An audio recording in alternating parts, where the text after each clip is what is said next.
Grabación. A me, t'ho estic passant, però pesa molt. Bueno, Ai, perdoneu. sí. Shalom a todos, bienvenidos a la clase de esta noche. Y con vuestro permiso, pues vamos a empezar la clase. Estamos en el capítulo 20 del segundo libro de Shmuel. Estamos ya casi al final del libro. Y vamos a ver lo que aprendemos en esta clase de esta noche. Empezaremos de nuevo del versículo primero. Y allí fue encontrado, o sea, estaba por ahí, como vimos en una clase anterior, que este verbo ser encontrado es en realidad como si lo hubieran llamado allí, como si lo hubieran llamado a estar en este lugar.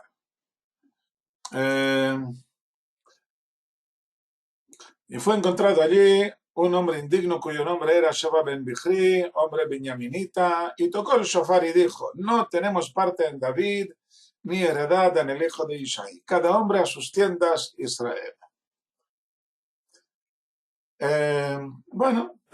Es una persona de la tribu de Benjamín.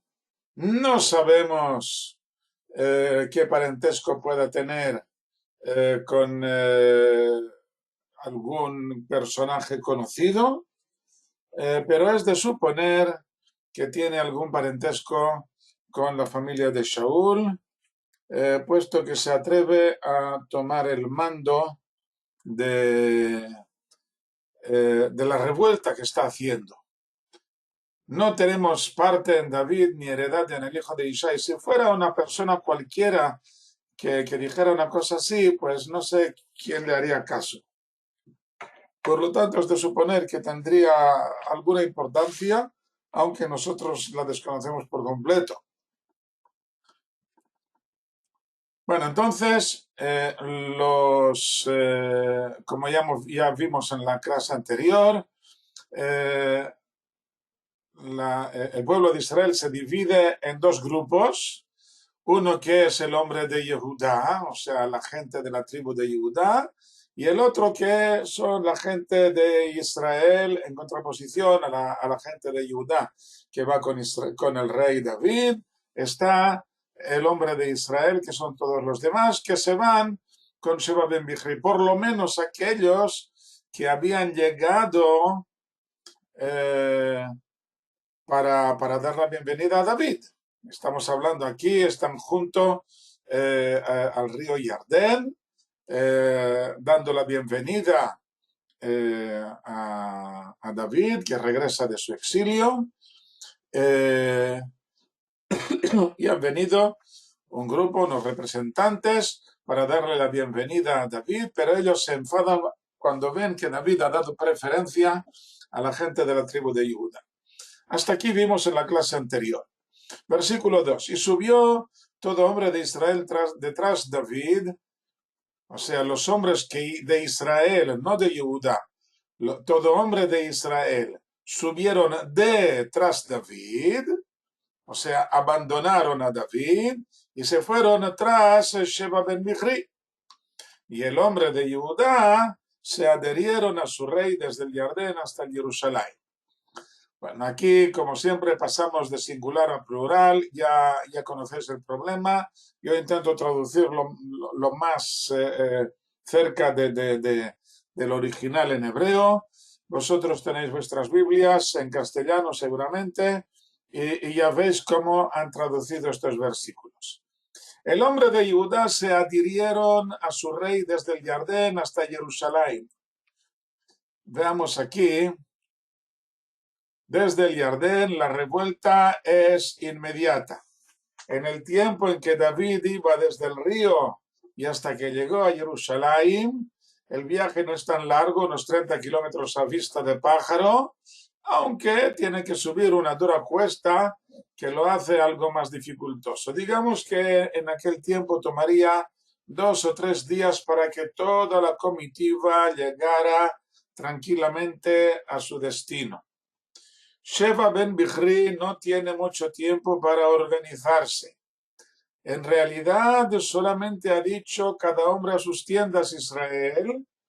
Seguramente lo dice a los miembros de otras tribus que se van acercando al río para dar la bienvenida a David, a quienes les dice que no tienen nada que ver con este judío de la tribu de Judá, que no tiene en cuenta a los demás, a gente de otras tribus. Claro que se convierte en cabecilla de los disidentes y no tardará en armar su ejército y salir a luchar contra el de David. Versículo 3.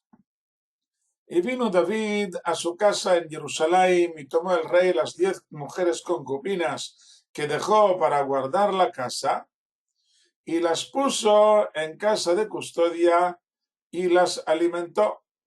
Y a ellas no vino, y fueron reservadas hasta el día de su muerte, viudez en vida.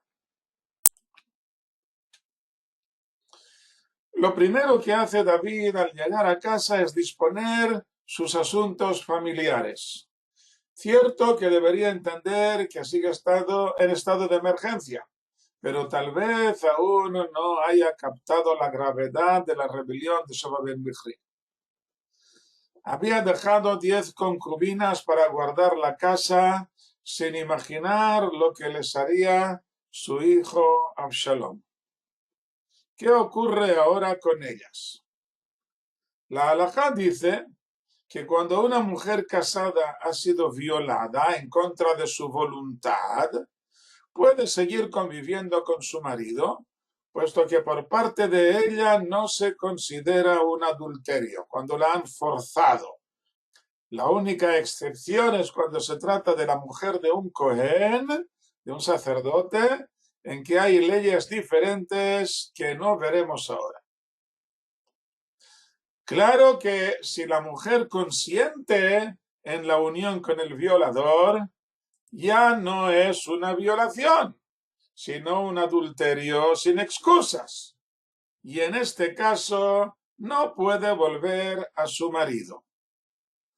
En el caso de que hubiera testigos que las amonestaran explicando la gravedad del pecado y ellos, el hombre y la mujer, dijeran que no les importa, entonces recibirán su castigo, que puede ser la pena de muerte.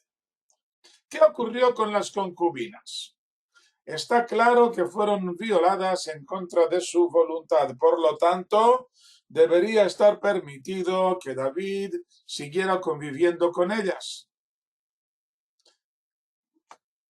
Pero David no vuelve a tocarlas, como si le estuvieran prohibidas. ¿Cuál es el motivo?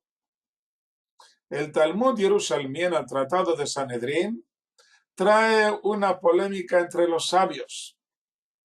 Unos opinan que a pesar de no estarle prohibidas, David quiso dominar su impulso, el que le había llevado al grave error con Bathsheba, y por esto no volvió a convivir con ellas en los pocos años de vida que aún le quedaban. No le queda mucho, ya está viejito el señor, pero aún así, el poco tiempo que le queda, no vuelve a convivir con ellas para dominar su impulso, que fue el que empezó todo este jaleo.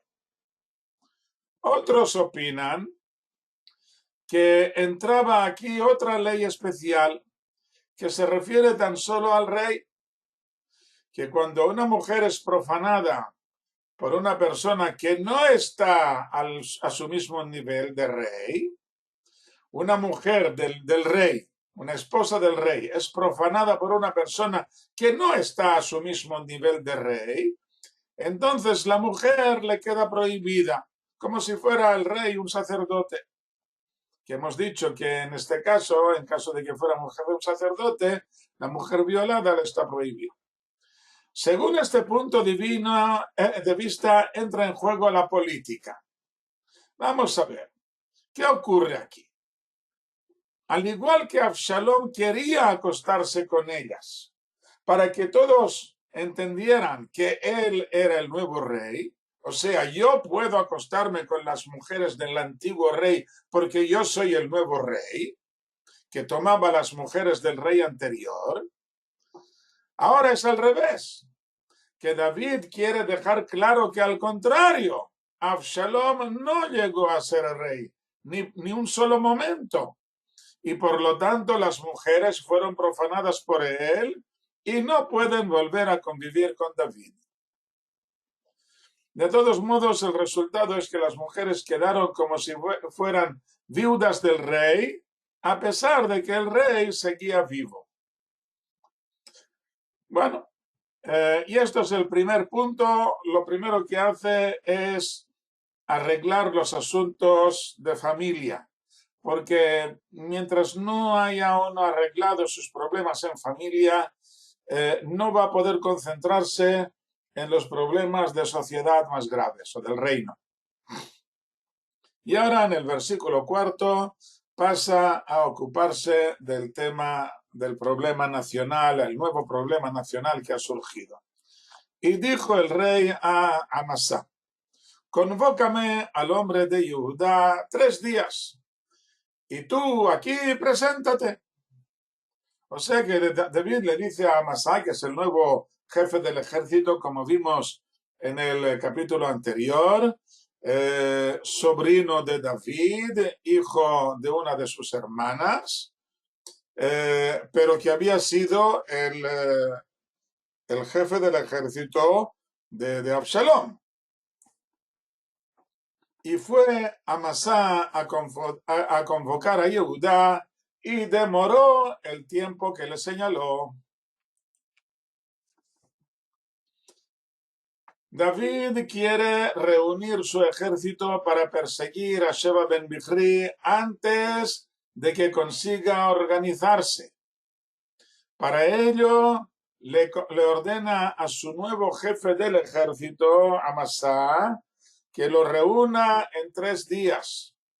Y al cabo de ellos, debe presentarse ante el rey.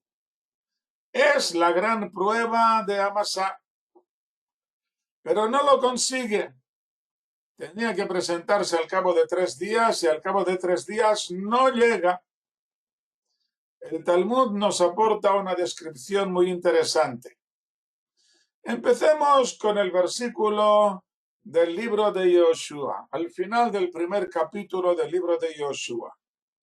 Le dicen los hijos de Israel a Yoshua: cualquiera que se rebele contra tu mandato y no obedezca tus palabras en todo lo que le mandes, será muerto. Solamente sé fuerte y valiente. O sea, cualquiera que no obedezca las órdenes del gobernador, del rey, pena de muerte. Aquí vemos que el gobernante tiene la prerrogativa de castigar con la muerte a quien no cumpla sus órdenes. Ha sido el pueblo que le ha dado, que se le ha adjudicado al gobernante ya al principio de la conquista de Israel. El rey marcial, sí, no tiene por qué aplicarlo en cualquier caso. Cuando lo necesite, puede usar esta ley y dar pena de muerte a quien le contradiga, a quien no cumpla sus órdenes. Muy bien. Pero el versículo añade la palabra solamente. Solamente sé fuerte y valiente. Esta palabra solamente en el Tanaj significa que viene a mitigar la oración anterior. O sea, que no en cualquier caso de desobediencia se dará muerte al rebelde. Solamente. O sea, hay casos extraordinarios. ¿Cuál es este caso extraordinario? En el caso de que Yoshua o su sucesor dé una orden que vaya en contra de los mandamientos de la Torá, esta orden no tendrá valor. Y si alguien la desobedece, por supuesto, no se merece la pena de muerte. Esto lo vemos en realidad por el hecho de que esta palabra solamente viene junto con el sé fuerte y valiente, que en el primer capítulo del libro de Yoshua aparece 3 veces, ligada directamente con el cumplimiento de los mandamientos de la Torá. O sea que aquí cuando en el versículo 18 dice que quien desobedezca al gobernador será muerto, solamente en caso de que no contradiga a lo que ya hemos mencionado del ser fuerte y valiente en cumplir los mandamientos de la Torá. No significa que el líder sea un malvado, que dicta una orden en contra de la Torá. No, no tiene por qué ser así. Puede darse el caso de que el líder no es consciente de que la orden que ha dado vaya en contra de algún mandamiento, o que en un momento determinado o en una persona determinada vaya en contra del mandamiento, aunque en general sea una orden correcta. Puede dar una orden de que todos hagan algo y hay uno que por alguna circunstancia no puede cumplirlo porque tiene una excusa que en su caso particular va en contra del mandamiento, de un mandamiento de la Torá. Veamos lo que ocurre aquí. Amasá salió para llamar al ejército cumpliendo la orden del rey y se encontró con un problema grave. La gente no venía. Esto es muy grave. Si ha recibido una orden del rey y no la cumple, puede ser el reo de muerte. No le importa al rey si la gente no quería venir. La culpa no es de la gente, la culpa es del general. Él es quien ha recibido la orden. Para esto le han nombrado jefe del ejército, para que se haga oír y obedecer. ¿Qué tipo de jefe del ejército es uno que da una orden y nadie le obedece? Esto no le interesa al rey. El rey ha dado una orden a Amasá y Amasá tiene que cumplir. Y si no la cumple, pues es Amasá quien tiene el problema. Dice el Midrash que la gente tenía una buena excusa. Estaban estudiando Torah. Habían empezado un nuevo tratado y estaban ocupados con esto. Eso es muy raro. Todos ellos estaban estudiando de pronto. Y en las otras guerras no había nadie que estudiara. Por lo que nos explican los sabios que este Midrash se refiere a que no acababan de entender la situación. La de David y la del nuevo jefe del ejército, Amasá. ¿Le debemos obediencia según la Torá o no?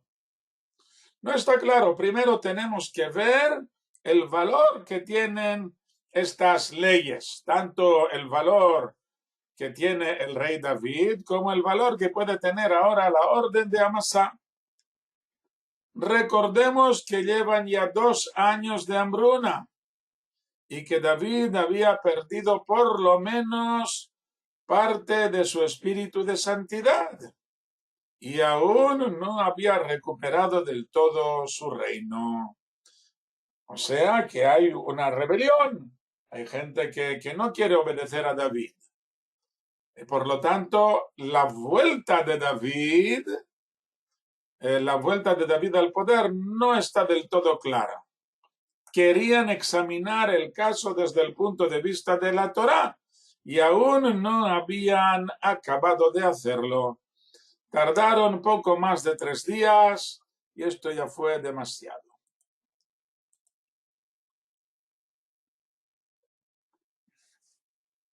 Versículo 6. Y dijo David a Abishai.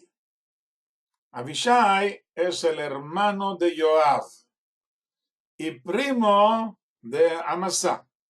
Recordemos la familia. David tenía 2 hermanas. Una se llamaba Tzruya y era madre de Abishai y de Joab. Y la otra era Abigail, madre de Amasá. Entonces dijo David a Abishai: ahora nos hará más daño Sheba ben Bichri que Absalom. Tú, toma a los siervos de tu señor y persíguelo. No sea que halle para sí ciudades fortificadas y salve nuestro ojo. Perdón, aquí creo que debía tener aquí un... vamos a ver, perdón, un segundo. Estamos hoy a día 20, ¿verdad? ¿Qué día estamos? Mayo. ¿Qué día estamos? ¿Alguien puede recordármelo? No tengo el calendario a mano.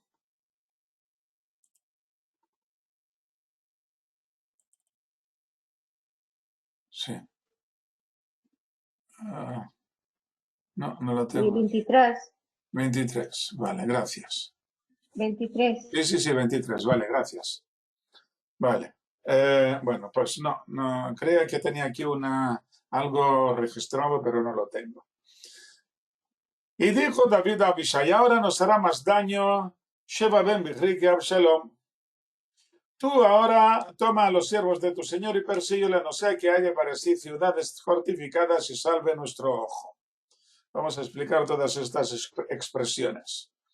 Y salieron tras él los hombres de Joab, y el Cretí, y el Pletí, y todos los valientes, y salieron de Jerusalén para perseguir tras Sheba ben Bichri.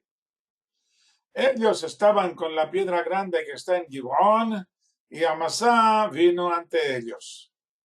Y Joab estaba ceñido de su túnica su vestido, y sobre ella un cinturón de espada pegada a su muslo en su vaina, y él salió y ella cayó. Veamos poco a poco qué ocurre aquí. Joab ya no es el jefe del ejército. En teoría lo es su primo Amasá. Y en la práctica, el rey le ha dicho a su hermano Abishai que tome el mando, el hermano de Joab. No está claro a quién prefiere David, a quién se refiere David cuando dice a Abishai que tome a los hombres de tu señor. ¿Quiénes son los hombres de tu señor? ¿Se refiere a los hombres del propio rey o los hombres del anterior jefe del ejército, o sea, de tu hermano Joab? ¿A quién se refiere? Toma a los hombres de tu señor. De todos modos, David sabe que no puede perder tiempo para que el caso de Sheba no se convierta en algo más grave de lo que había sido Absalom. Hay que cortar por lo sano.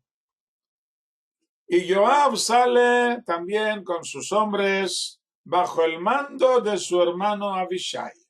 O sea, Joab, a pesar de no ser ahora el general, el jefe, porque las órdenes las ha recibido Abishai, de todos modos, él también sale con la gente, sale con la gente a perseguir a Sheba. Vamos a ver, para contestar a Francesc. Francesc dice que con órdenes tan ambiguas, el desconcierto en el ejército debía ser total. Bueno, yo creo que el tema es el siguiente. Había un ejército fijo, o sea, de gente que estaban ya enrolados en el ejército, y ellos estaban bajo el mando de Joab o bajo el mando de Abishai. Estos los tenían a mano, pero lo que quería David era reunir más gente para que su ejército fuera mayor. Y entonces estaba reclutando a los reservistas. Y a esto fue a lo que le mandó David a Amasá, a reclutar a los reservistas. Y los reservistas son los que aún no han llegado.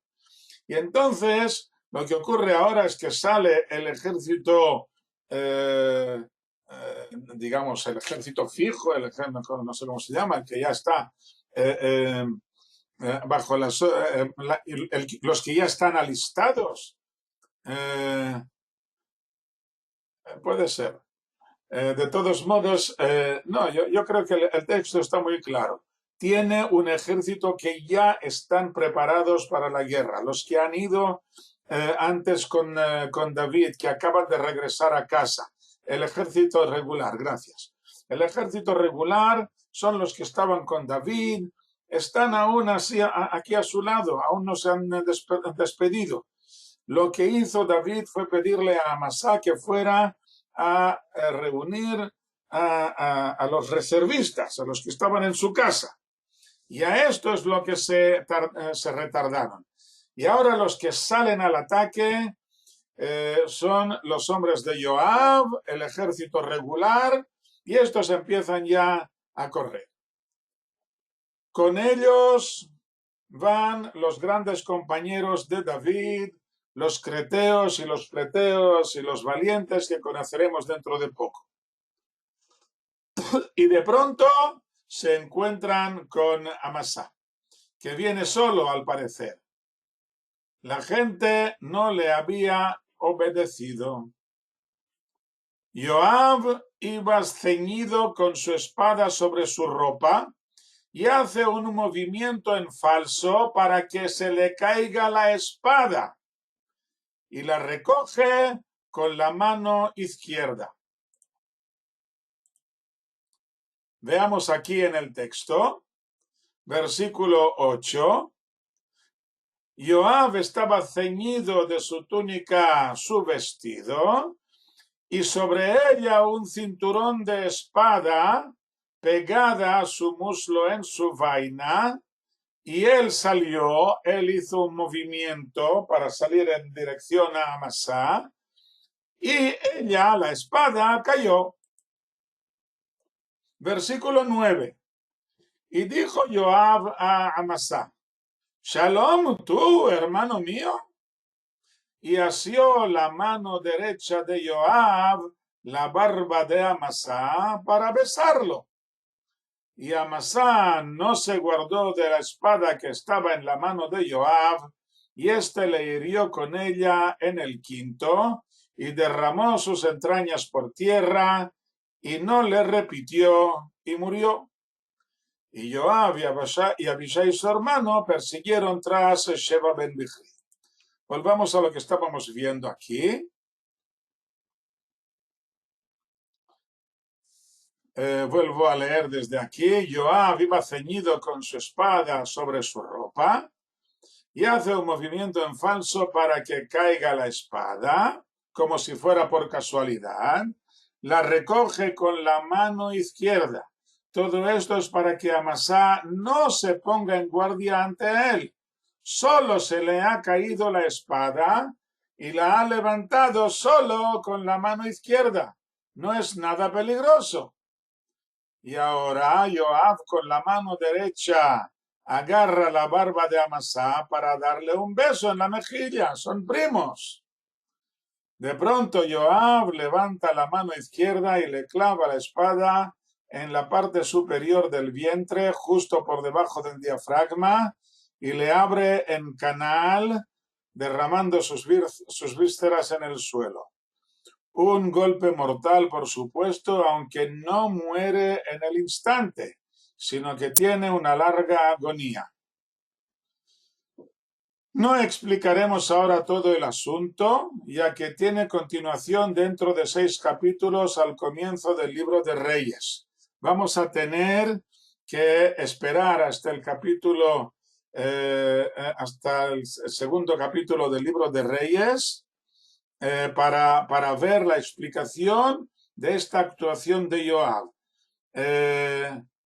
Ahí dice Miquel, le mató con toda premeditación, exactamente, con toda premeditación, y luego veremos, como ya digo, dentro de 6 capítulos, veremos cuáles son las excusas que aporta Joab para este comportamiento y veremos qué ocurre con él. Tendremos que esperar un poco. Versículo 11. Y un hombre quedó junto a él, de los jóvenes de Joab, y dijo: quien quiera a Joab y quien esté por David, tras Joab. O sea, los que están de parte de Joab y de parte de David, que sigan a Joab para perseguir a Sheba ben Bichri y aplacar la rebelión. Y Amasá se revolcaba en su sangre en medio de la calzada.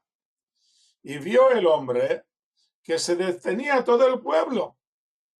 Giró a Amasá de la calzada al campo y echó sobre él una vestidura cuando vio que todo el que pasaba junto a él se detenía. Cuando fue apartado de la calzada, pasó todo hombre tras Joab para perseguir tras Sheba ben Bichri. Dice Francesc, yo creo que Joab es un militar al 100%, creía que los peligros debían ser sueltos expeditivamente, pero parece ser muy leal a David. De momento estoy de acuerdo con lo que dice Francesc. De momento sí, luego veremos. Cuando lleguemos a los primeros capítulos del libro de Reyes, veremos de nuevo la personalidad de Joab, ya la hemos explicado una vez, siguiendo más o menos lo que dice Francesc, pero hay algo más que de momento lo dejamos así. Más que ser leal a David, es leal a la institución monárquica que David representa, pero tiene una idea diferente de lo que debería ser la institución monárquica. Y en esto difiere mucho de David. ¿De acuerdo? Pero de momento, mientras David sea el rey, pues Joab le es muy leal, muy fiel, pero ya vimos muchas veces en que Joab no cumple las órdenes de David cuando cree que estas órdenes van en contra de la institución monárquica, cuando David no sabe ser un buen rey según el punto de vista de Joab. Bueno, sigamos. Versículo, hemos visto el versículo 12, vamos a ver la explicación que tengo apuntada aquí. Amasá se revolcaba en su sangre. Amasá tiene una muerte muy cruel. A primera vista se la merece, pues ha traicionado 2 veces a David. La primera al convertirse en jefe del ejército de Absalón. Y esto era traición a David, por supuesto, a pesar de ser su sobrino. Se la jugaba. David no tuvo más remedio que nombrarlo jefe del ejército para evitar perder a los partidarios de Absalón. Pero en realidad Amasá era un traidor. Y la segunda vez que traiciona a David es al llegar tarde a la cita que le dio el rey. El rey le había dado 3 días y no cumple con el mandamiento del rey. Y por lo tanto, a simple vista se merece la muerte y lo dejamos así. Joab no se entretiene, sigue corriendo para alcanzar a Sheba ben Bichri antes de que reúna su ejército. Y Amasá se revuelca en el suelo agonizando, y los soldados, en lugar de seguir corriendo tras Joab, se paran para mirar lo que ha ocurrido. Un soldado que había quedado para animar a los soldados, quien quiera a Joab y quien esté por David, que sigan a Joab. Este soldado se da cuenta que no basta con estas palabras y lo que hace es quitar al agonizante de sobre la calzada hacia un lado y lo cubre con una capa para que los soldados no vean quién es y qué le ha pasado exactamente y así puedan seguir luchando. Versículo 14.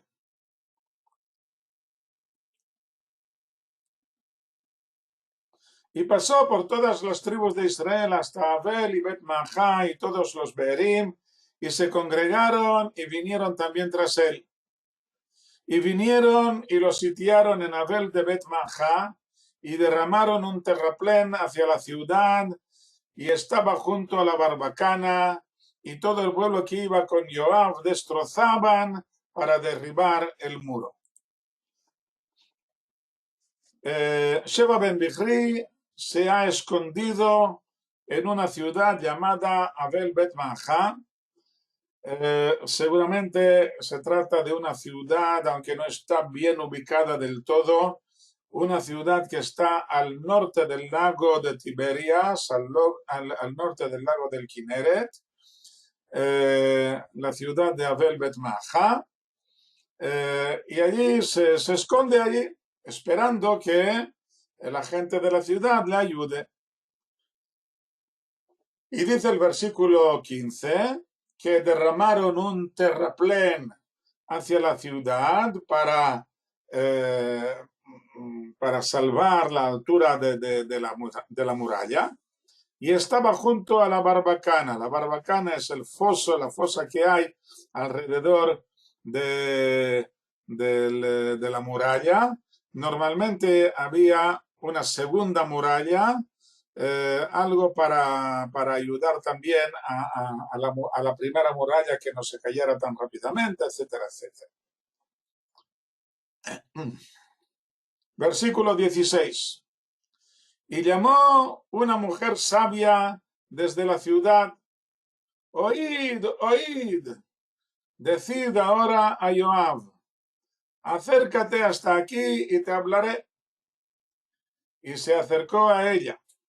Y dijo la mujer: ¿eres tú, Joab? Y respondió: yo soy. Y le dijo: escucha las palabras de tu sierva. Y dijo: yo escucho. Y dijo diciendo: hablarán primero, diciendo: preguntarán en Abel, y así terminarán.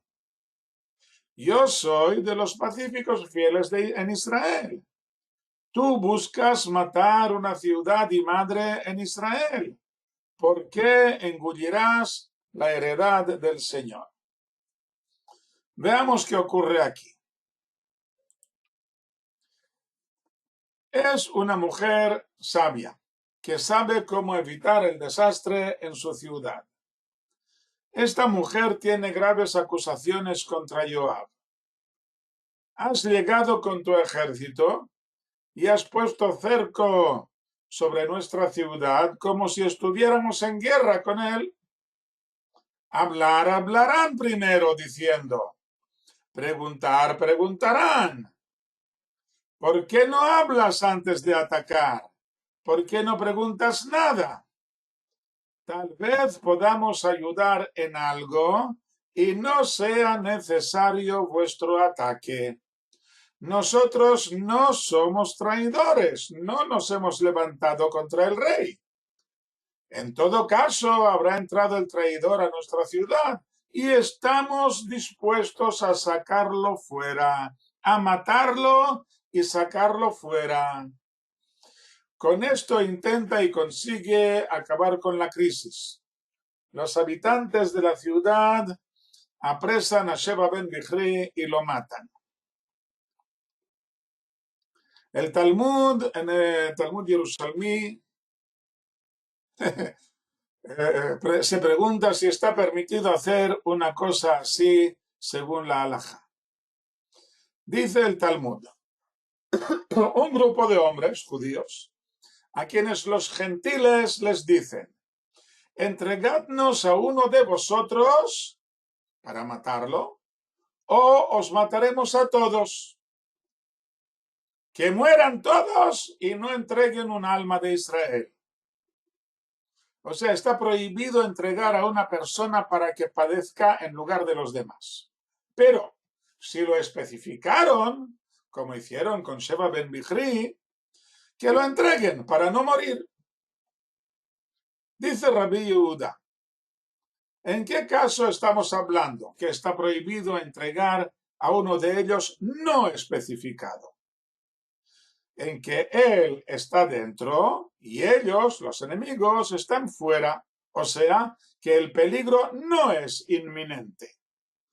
El enemigo está fuera de las murallas y el acusado, el especificado, está dentro de las murallas. En este caso, no puedes entregarlo porque el peligro no es inminente. Pero si él está dentro y ellos, los enemigos, también, puesto que él muere y ellos, los otros judíos, también mueren, que todos están ya en peligro inminente de muerte, pueden entregarlo para no morir todos. O sea que cuando el peligro es inminente y especifican aún sin especificar a uno, aún sin especificarlo, pueden entregarlo. Y así dice, vino la mujer a todo el pueblo con su sabiduría y les dijo, siendo que él muere y vosotros morís, que todos estamos ya en peligro inminente de muerte, entregadlo para no morir todos. Esta es la opinión de Rabbi Yehuda. Rabbi Shimon dice, así les dijo, todo el que se rebela contra el reino de la casa de David es reo de muerte. Pero si fuera por otros motivos, no podríamos entregarlo, aunque todos muriéramos. Veamos qué significa esta discusión. El principio que vemos aquí es que solo en ocasiones muy extremas podemos entregar a una persona para salvar a los demás. Las fábulas populares que hablan de un dragón al que hay que entregar una doncella cada semana o cada mes para que no venga y se coma a toda la población, estas fábulas van en contra de la halajá. Para que la gente se esfuerce y luche para salvar sus vidas, en lugar de buscar una solución fácil para salvarse a costa de las doncellas pobrecitas, a costa del prójimo. Esto está prohibido hacerlo. Hay que esforzarse para que esto no ocurra.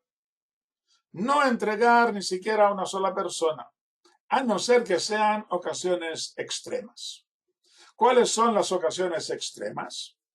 Según Rabbi Yehuda, en caso de que especifiquen a un individuo muy determinado, aunque las razones no estén claras, podemos entregarlo.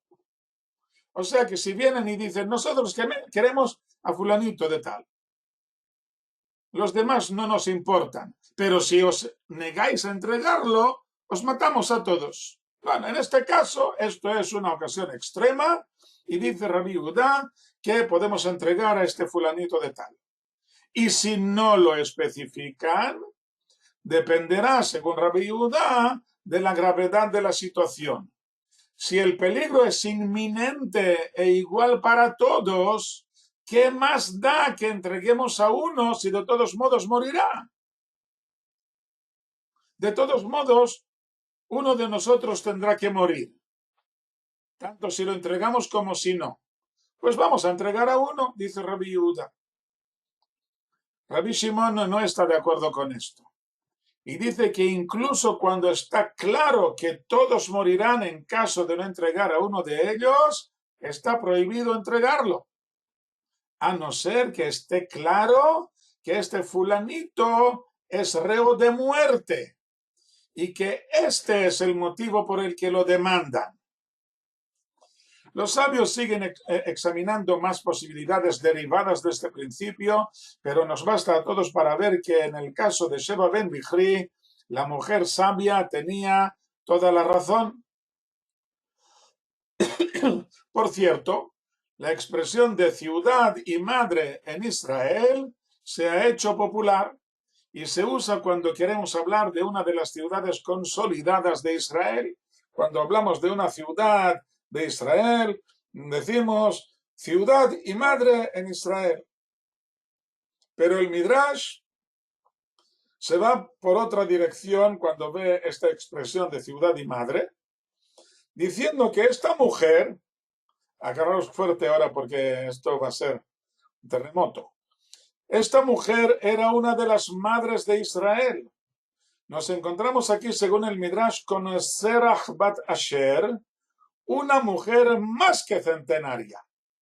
Fue una de las 70 personas que llegó a Egipto con Jacob unos 682 años antes. Y la expresión de Anoji Shlomé Muné Israel, que hemos traducido por yo soy de los pacíficos fieles de Israel, en Israel, la lee el Midrash como yo soy la que completó el número de los fieles de Israel.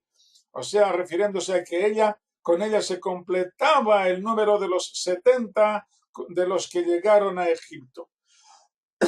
Si es posible o no, yo no lo he comprobado. El Midrash dice que sí. ¿Posible? Sí, en teoría es posible que una persona viva, siga renovando sus células durante más de 100 y más de 200 y más de 300 años. Esto es es uno de los grandes enigmas de la ciencia.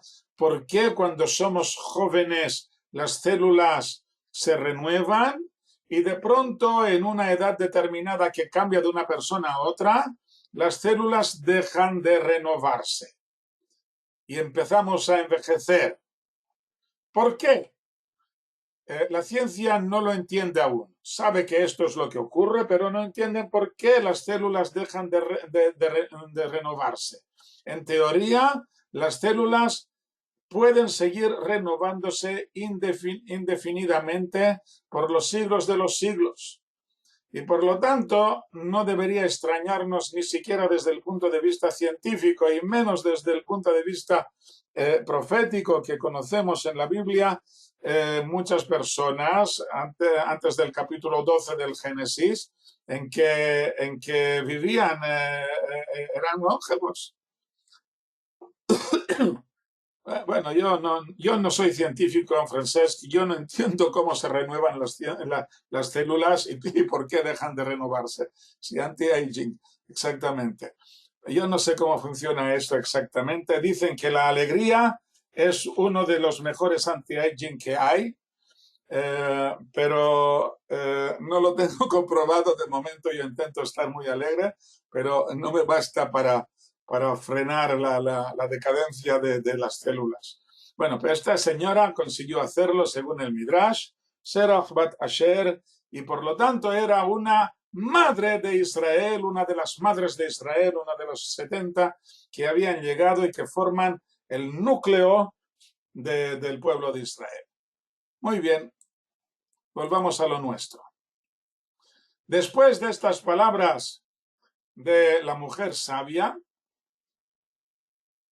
Joab respondió y dijo: Jalila, Jalila de mí, si yo engulla y si destruya. No es así el caso, sino que un hombre del monte de Efraín, cuyo nombre es Sheba ben Bichri, levantó su mano contra el rey David. Entregádnoslo solo a él, y me iré de la ciudad. Y dijo la mujer a Joab: He aquí su cabeza arrojada por encima del muro. Y vino la mujer a todo el pueblo con su sabiduría, y cortaron la cabeza de Sheba ben Bichri y la arrojaron a Joab, y tocó el shofar y se esparcieron de sobre la ciudad, cada uno a su tienda, y Joab regresó a Jerusalén al rey. Muy bien, entonces ya vemos aquí que Joab se desentiende, o sea, niega que tenga que hacer una cosa así. Jalila, ya vimos varias veces esta expresión. Recordemos que significa algo como lejos de mí. Su traducción más exacta sería profanación. Es una profanación de mi cargo o de mi personalidad hacer algo así. Joab no quiere destruir la ciudad. Lo que le interesa, por supuesto, es eliminar a Sheba ben Bichri, solo que ha actuado sin pensar demasiado en cómo hacerlo. Ha ido por el camino más fácil, que es el de sitiar toda la ciudad para poder apresar al fugitivo. Ni siquiera se le ha ocurrido lo que le ha dicho la mujer sabia, a pesar de que ella no se lo ha inventado. La Torá, en el libro de Devarim, Deuteronomio, capítulo 20, versículo 10, dice que cuando vamos a la guerra contra nuestro enemigo, debemos siempre empezar llamándole al acuerdo, a la paz.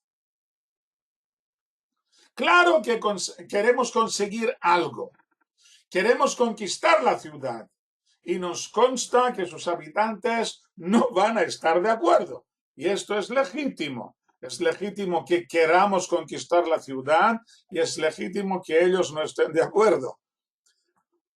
Pero debemos ofrecerles algunas alternativas. Tal vez estén dispuestos a emigrar de allí a otro lugar. O tal vez prefieran quedarse como vasallos, pagando impuestos y en condición de ciudadanos de segunda. Y solo en caso de que no acepten estas posibilidades, comenzará el sitio de la ciudad hasta conquistarla. O sea, si no quieres ser ciudadano de segunda, puedes irte a otro lugar y convertirte allí en ciudadano de primera. Pero nosotros tenemos la intención ahora de conquistar esta ciudad. Cuando se trata de una ciudad del enemigo, de los cananeos, podemos ponerles ante esta elección, esta disyuntiva. Y solo en caso de que no acepten estas posibilidades comenzará el sitio de la ciudad hasta conquistarla. Aún así, dice el Talmud, que al sitiar una ciudad debe dejarse un lugar por el que puedan escapar, porque cuando la gente se encuentra entre la espada y la pared, se vuelve más valiente cuando se da cuenta de que no tiene nada que perder. En el caso de la persecución de Sheba ben Bichri está claro que no podían dejar un camino de escape, sino que el cerco debía ser perfecto, porque querían atrapar a la persona, no querían conquistar la ciudad, sino que querían atrapar a una persona determinada. Con todo, si Joab hubiera comenzado explicando el problema que tenía con el fugitivo, tal vez se habrían ahorrado tiempo y nervios. Gracias a Dios que no derivó en derramamiento de sangre aparte de la del traidor Sheba ben Bichri. Muy bien, con esto hemos terminado casi el capítulo 20.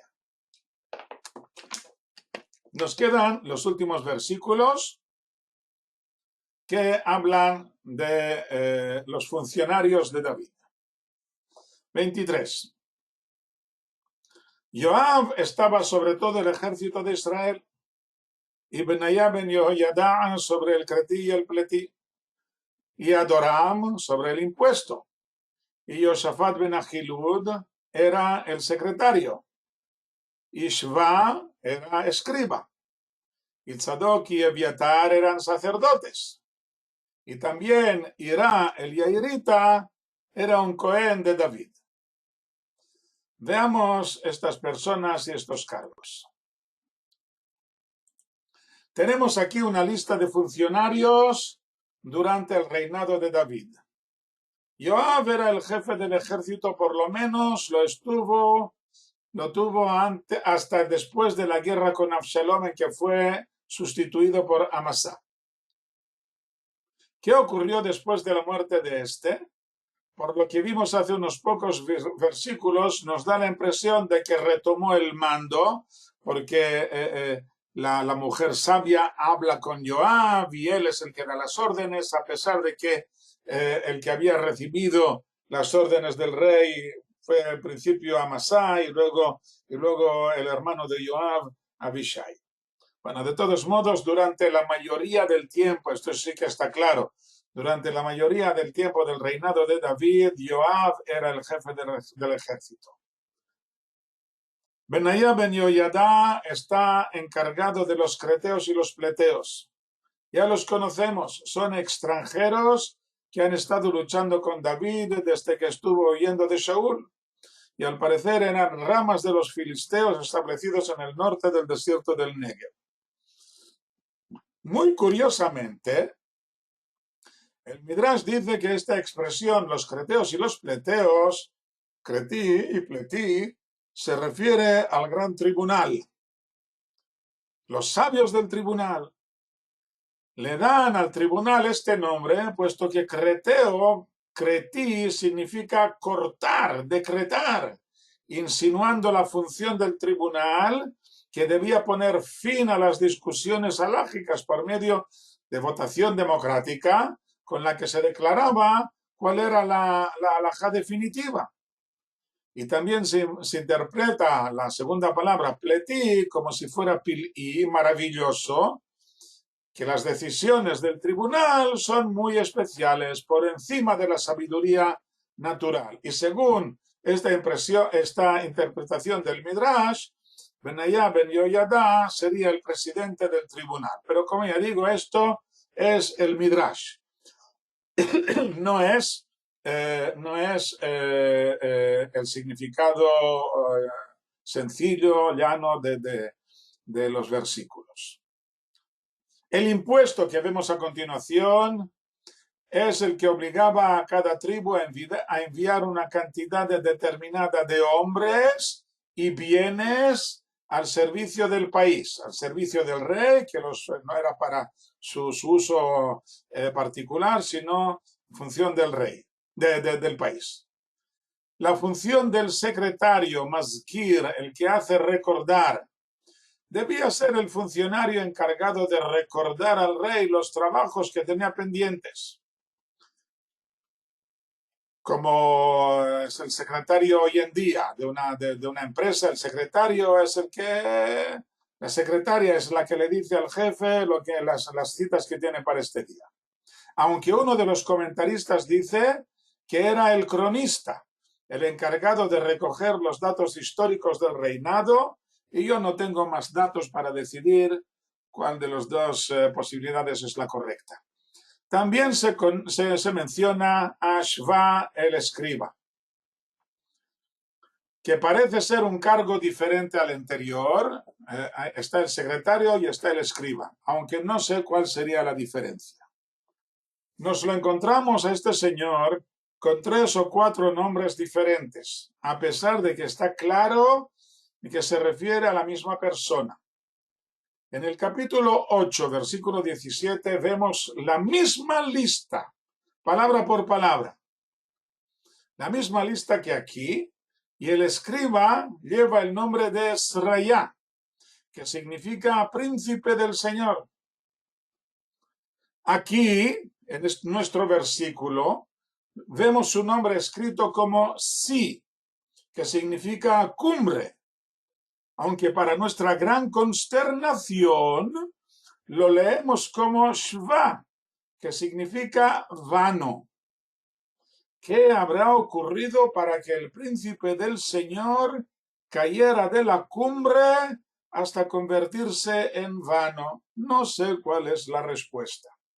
Finalmente, en el primer libro de Crónicas, capítulo 18, versículo 16, lo encontramos con otra versión de su nombre, Shausha, del que no conozco el significado, aunque sin que tenga nada que ver, me suena a mí como el Jauja, en quechua y catalán, Shausha, la famosa ciudad peruana desde donde se mandaba el oro inca a España y que se ha convertido en símbolo de la faustosidad.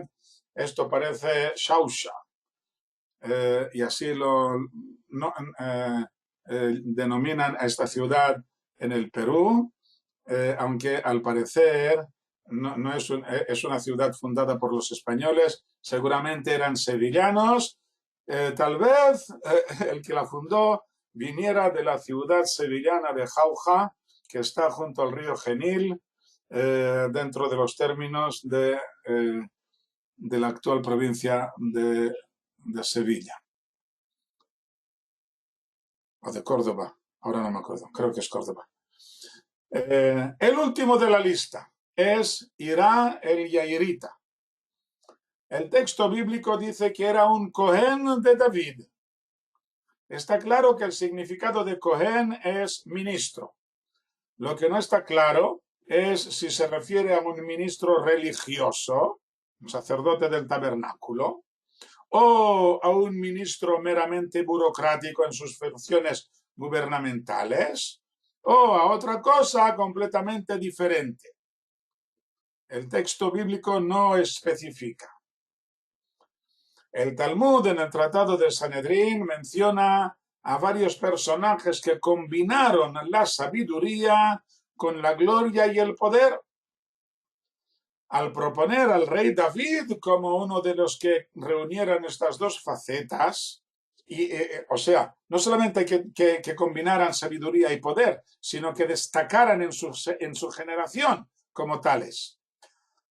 Cuando el Talmud propone al rey David como uno de los que reunían estas dos facetas, dice el Talmud que no, estaba Hirá el Yairita, que competía con David en ambas cosas, puesto que era un sabio que vivía rodeado de lujos y que enseñaba la Torá a sus alumnos mientras él estaba sentado cómodamente sobre sus cojines. Mientras que el rey David, alumno de Hirá, cuando llegó a enseñar a los demás después de la muerte de su maestro Hirá, lo hizo sentado en el duro suelo de piedra. Y por lo tanto es la única referencia que yo conozco de este Hirá el Yairita, que al decir que era un ministro significa que era un maestro, el maestro de David. Uno de los maestros de David, no era el único, pero también era muy rico, muy poderoso, y esto es lo que tenemos de él, el maestro de David. Y con esto hemos terminado el capítulo 20 de este libro y también la clase de hoy. Muchas gracias por vuestra atención y nos vemos, si Dios quiere, el mes próximo, en la clase próxima, la semana que viene, si Dios quiere. Bueno, he dicho el mes próximo sin consultar el calendario, pero está claro que ya será el ciclo próximo de las clases. Sí, aún será día 30 de mayo, pero ya cuenta como principio de las clases de junio, en que no sé si podremos terminar todas las clases, puesto que tal vez y empiece ya los viajes a Mallorca, quién sabe. Bueno, hasta aquí, hasta pronto, shalom, shalom, hasta la semana que viene. Para la semana que viene seguro que hay clases, si Dios quiere. Buenas noches, shalom, shalom, Laila Tov.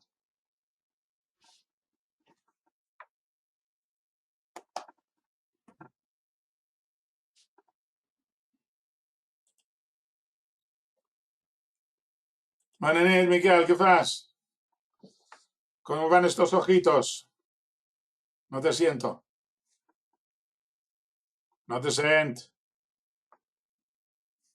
Son ya, perdona. No, sí, no. T'hauria de sentir, no te sent. No sé. Estàs encès, però el micròfon no el tens de vora la boca, no sé què passa. No te sent. Qualcú el sent. Pat Lluís, tu el sents. Ximon, el sents. No se sent. No se sent. No te sentim. No. Pobrecito. Jo t'he obert, per aquí el t'he obert. Sí. Pobrecito. Bueno. Ara l'has apagat. Ara l'has encès. Pero nos sentimos. Lo sentimos mucho.